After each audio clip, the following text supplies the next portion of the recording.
بسم اللہ الرحمن الرحیم۔ السلام علیکم ورحمۃ اللہ وبرکاتہ۔ خوش رہیں، آباد رہیں۔ اللہ رب العزت میرے تمام مسلمان بہن بھائیوں کو خوش رکھے، آباد رکھے۔ اللہ رب العزت سے دعا ہے کہ اللہ رب العزت میرے تمام مسلمان بہن بھائیوں کی تمام پریشانیوں کو دور فرمائے، تمام دکھ تکلیف کو دور فرمائے۔ آمین ثم آمین یا رب العالمین۔ جتنے بھی میرے مسلمان بہن بھائی بے روزگار ہیں، تنگ دستی میں مبتلا ہیں، قرض میں مبتلا ہیں، بے گھر ہیں، اللہ رب العزت سے دعا ہے کہ اللہ رب العزت اپنے خزانوں میں سے ان کے لیے مدد فرمائے۔ میرے جتنے بھی مسلمان بہن بھائی بے اولاد ہیں، اللہ رب العزت اپنے پیارے حبیب صلی اللہ علیہ وآلہ وسلم کے صدقے سے انہیں نیک اور صالحہ اولاد نصیب فرمائے۔ آمین ثم آمین یا رب العالمین۔ جی میری ویڈیو کو اینڈ تک دیکھیے گا، میری ویڈیو کو لائک کیجئے گا، کمنٹ کیجئے گا، شیئر کیجئے گا، کیونکہ شیئر لازمی کیجئے گا۔ اچھی بات پھیلانا صدقہ جاریہ ہے۔ اللہ رب العزت آپ کے مال میں، رزق میں، خوشیوں میں خیر و برکت عطا فرمائے۔ کمنٹ میں آمین لازمی لکھ دیجئے گا۔ آپ کی آمین کے صدقے اللہ رب العزت آپ کی تمام حاجتیں پوری فرمائے، آپ کی تمام دعائیں قبول و منظور فرمائے۔ آمین ثم آمین یا رب العالمین۔ جی یہ جو میرا آج کا وظیفہ ہے، یہ بہت ہی پاورفل وظیفہ ہے اور یہ سورۃ الفاتحہ کا وظیفہ ہے۔ اس وظیفے کو کرنے کی برکت سے انشاءاللہ العزیز آپ کے رزق میں برکت ہوگی۔ آپ کی جو بھی کاروباری پریشانی ہوگی، کاروباری رکاوٹ ہوگی، کاروبار نہیں چلتا یا تنگ دستی ہے، رزق میں کمی ہے، پیسے میں کمی ہے، انشاءاللہ العزیز اس وظیفے کو کرنے کی برکت سے وہ ختم ہو جائے گی۔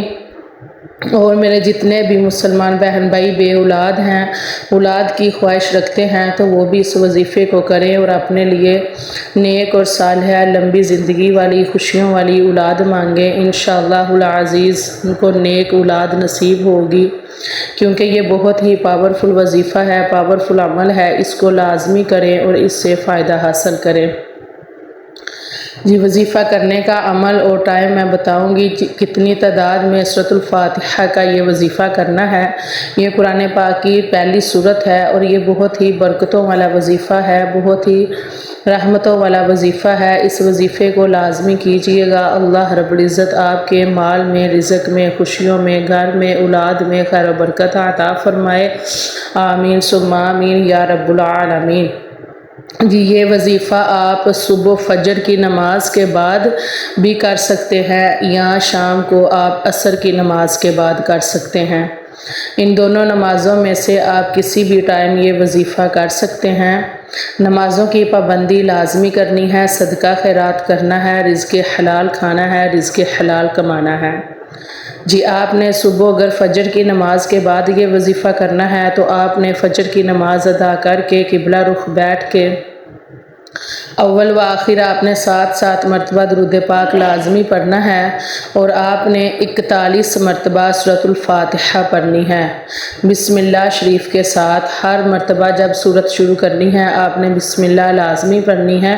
41 مرتبہ آپ نے بسم اللہ شریف کے ساتھ سورۃ الفاتحہ پڑھنی ہے اور سورۃ الفاتحہ پڑھتے ہوئے آپ کی جو بھی حاجت ہے اس کو ذہن میں رکھتے ہوئے آپ نے پڑھنا ہے۔ جب 41 مرتبہ سورۃ الفاتحہ مکمل ہو جائے تو آخر میں پھر 7 مرتبہ درود پاک پڑھ کے آپ نے دعا کرنی ہے اپنے گھر کے لیے، اپنے رزق کے لیے، اپنے کاروبار کے لیے اور نیک اور صالحہ اولاد کے لیے۔ جو بھی آپ کی خواہش ہے وہ آپ نے لازمی یہ وظیفہ کرنا ہے اور اس وظیفے کو آپ نے لگاتار 41 دن ہی کرنا ہے اور اپنے لیے دعا کرنی ہے۔ 41 دن کے اندر انشاءاللہ العزیز آپ کو اولاد جیسی نعمت کی بھی خوشی ملے گی اور جو بھی آپ کے رزق میں، کاروبار میں تنگی ہے وہ بھی دور ہو جائے گی انشاءاللہ العزیز۔ یہ بہت ہی پاورفل وظیفہ ہے، اس کو لازمی کیجئے گا اور اللہ رب العزت سے دعا کیجئے گا کہ یا رب العالمین یہ وظیفہ جس بھی مقصد کے لیے ہم کر رہے ہیں یا رب العالمین اس مقصد کو پورا کر دے۔ رزق کے برکت کے لیے دعا کرنا، نیک اولاد کے لیے دعا کرنا، اللہ رب العزت آپ کی دعاؤں کو قبول و منظور فرمائے، آمین ثم آمین یا رب العالمین۔ یہ اپنی دعاؤں میں یاد رکھیے گا۔ السلام علیکم ورحمۃ اللہ وبرکاتہ۔